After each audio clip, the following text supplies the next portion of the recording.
오늘의 말씀은 사도행전 26장 1절부터 12절 말씀입니다. 할렐루야. 오늘 하루도 여러분 삶 가운데 하나님의 은혜와 평강이 함께하길 축복합니다. 1절 말씀에 보면 아그리빠는 바울에게 마지막으로 변호할 기회를 허락합니다. 바울은 손을 들고 변호 연설을 시작하죠. 이는 전형적인 수사적 몸짓입니다. 2절 3절에서 바울도 아그리빠 앞에서 자신을 변호할 수 있는 것을 다행히 여긴다고 말합니다.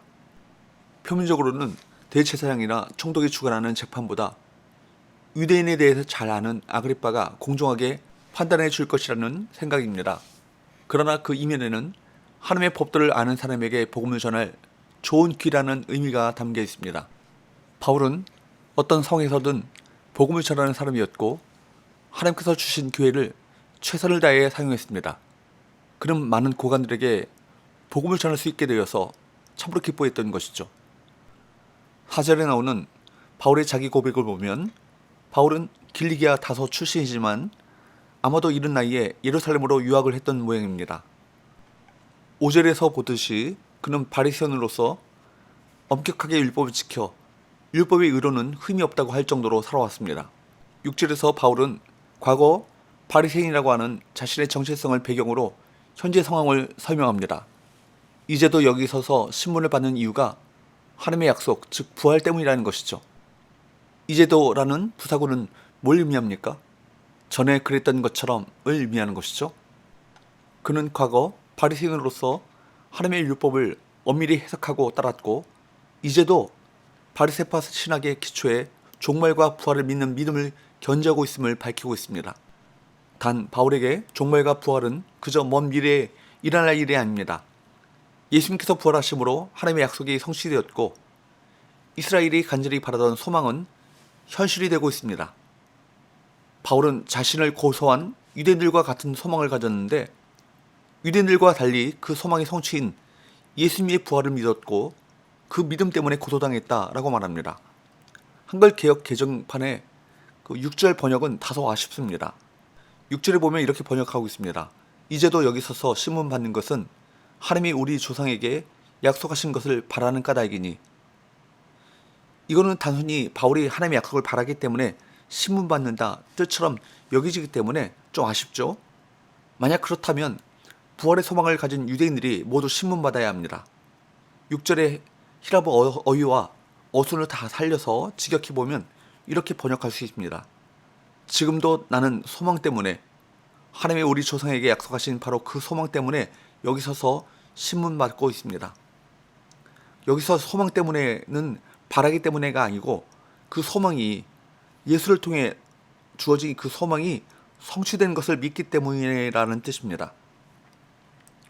그렇습니다. 하나님의 그 약속은 다름 아닌 부활에 대한 하나님의 약속이었습니다.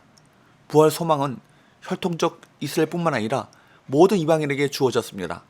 하나님께서는 아브라함을 부르셨고 그 손을 통해 땅의 모든 축속이 함께 복을 받게 될 것이다 라고 하는 약속을 주셨습니다. 하나님이 우리에게 약속하신 복은 부활 생명을 얻어서 복된 삶을 살아가는 것입니다. 오직 하나님만이 우리에게 소망을 주시는 분이십니다. 7절에서 바울은 아그리빠 왕에게 부활 소망으로 말미암아 자신이 유대인들에게 고소당했다 그렇게 말합니다. 8절에서 바울은 자기 변호에서 선교적 변론으로 방향을 돌리죠. 바울은 아그리빠 왕에게 하나님은 죽은 사람을 능히 살리시는 분이심을 담대하게 외쳤습니다. 8절 당신들은 하나님이 죽은 사람을 살리심을 어찌하여 못 믿을 것으로 여기나이까? 당신들은 아그리빠와 버니게 그리고 베소와 다른 참석자들을 가리킵니다. 그들은 대부분 이방인이죠. 유대인들과 달리 그들은 하나님의 죽은 사람을 살리심을 원론적으로 믿지 않습니다. 여기서 밝혀지는 것은 이제껏 바울이 말한 소망의 실체가 바로 부활이었다는 것입니다. 바울은 사람들이 부활을 믿지 못할 사건으로 여긴다는 문제를 지적하면서 예수님의 부활이 확실함을 전하기 위해 먼저 자기가 어떤 사람이었는지를 소개하고 있습니다. 9절 나도 나사렛 예수의 이름을 대적하여 많은 일을 행하여야 될 줄 스스로 생각하고 자신도 본래 예수님을 추종하던 사람이 아니라 오히려 예수님을 대적하던 사람이었음을 밝히고 있습니다. 그래서 10절, 11절 말씀에 보면 자신이 어떤 일을 행했는지를 말하고 있습니다.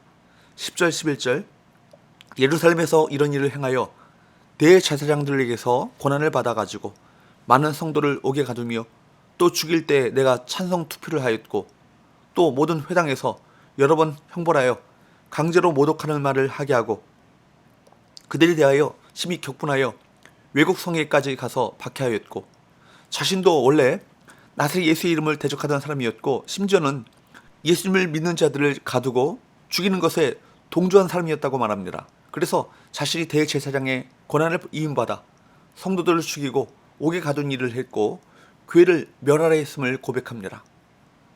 바울은 이제 자신의 인생에서 결정적 전환점이었던 사건을 소개합니다. 12절 그 일로 대제사장들의 권한과 위임을 받고 다메섹으로 갔나이다. 여기 그 일로라는 것은 그리스도인들을 색출해내 잡아 죽이려 했던 일을 말합니다. 그런데 그처럼 집요했던 그를 예수님께서 집요하게 추적하셔서 다메섹으로 가던 길에서 만나신 것입니다. 여러분, 저와 여러분에게 다메섹은 어디입니까? 내 인생의 결정적 전환점이 되었던 그때, 그 순간을 잊지 말고 첫사랑을 늘 간직하시기를 주님으로 축복합니다. 바울이 이런 과거 행적을 말하는 것은 모든 사람이 다 예수님을 믿어도 자신만은 믿지 않을 것이라고 할 만큼 예수님과 교회를 극렬하게 대적했음을 강조하는 것입니다. 부활하신 예수님을 만나기 전에 바울은 그리스도인들을 박해하는 데 앞장섰던 죄인 중의 괴수였습니다. 그런 그가 주님의 사랑과 긍휼로 사도가 되었고 도리어 박해를 받고 있는 것입니다. 하나님께서 우리를 어둠에서 불러내셔서 빛 가운데 거하게 하신 이유가 무엇일까요? 우리를 빛 가운데로 구원케 하신 이 복된 소식을 전하는 것임을 잊지 마시고 우리가 있는 처소에서 자리에서 열심히 전하시기를 바랍니다. 기도합시다. 하나님 아버지, 우리의 진정한 소망은 부활의 예수 그리스도이심을 고백합니다. 부활의 주님을 담대하게 증거했던 바울과 같이 날마다 부활 생명을 누리고 부활을 소망하며 확신을 가지고 부활의 주님을 전하게 하여 주옵소서. 예수님의 이름으로 기도합니다. 아멘.